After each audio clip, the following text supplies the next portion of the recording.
വളരെ കുറഞ്ഞ ചെലവിൽ ഉൽപ്പാദിപ്പിച്ച ഉൽപ്പന്നങ്ങൾ പല മടങ്ങ് വില കൂട്ടിവെച്ച്, ഞാൻ പറഞ്ഞ ബ്രേക്ക് ഈവൻ പോയിന്റിലല്ല വില നിശ്ചയിച്ചിരിക്കുന്നത്, അതിനേക്കാളൊക്കെ പല മടങ്ങ്, ഉൽപാദന ചെലവിനേക്കാൾ പല മടങ്ങ് കൂട്ടി വില നിശ്ചയിച്ചു. വില നിശ്ചയിച്ചിട്ട് അതിന്റെ 75% കിഴിവാക്കി എന്ന് പറയുന്നു. അപ്പോഴും ഈ ബ്രേക്ക് ഈവന്റെക്കാളും 50-100% മുകളിലായിരിക്കും അപ്പോഴും ഈ യഥാർത്ഥത്തിൽ അവർ ഫിക്സ് ചെയ്ത വിലയിരിക്കുന്നത്.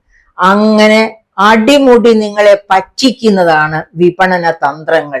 ഇത്തരം വിപണന തന്ത്രങ്ങളിൽ വീണു പോകുന്നതിന് മുൻപ് നിങ്ങൾ ഒന്ന് മനസ്സിരുത്തി ചിന്തിക്കുക.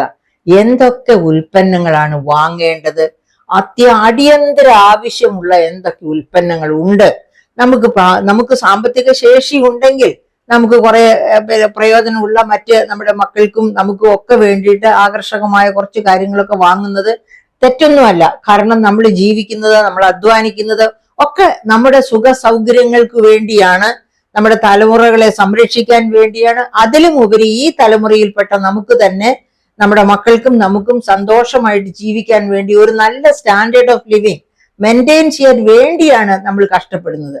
അപ്പൊ നമുക്ക് ആവശ്യമുള്ള സാധനങ്ങൾ വാങ്ങുന്നതിൽ തെറ്റൊന്നുമില്ല. പക്ഷെ അതൊന്നും അടുത്ത വീട്ടിലെ ഉപഭോഗം എന്ത് എന്ന് നോക്കി ആയിരിക്കരുത്. നിങ്ങളുടെ പോക്കറ്റിലെ പണം എത്രയാണ്, നിങ്ങൾക്ക് എവിടം വരെ പോകാം, നിങ്ങൾക്ക് എന്തൊക്കെ വേണം, ഇത്തരം കാര്യങ്ങളെ ആശ്രയിച്ചായിരിക്കണം നിങ്ങളുടെ തീരുമാനങ്ങൾ.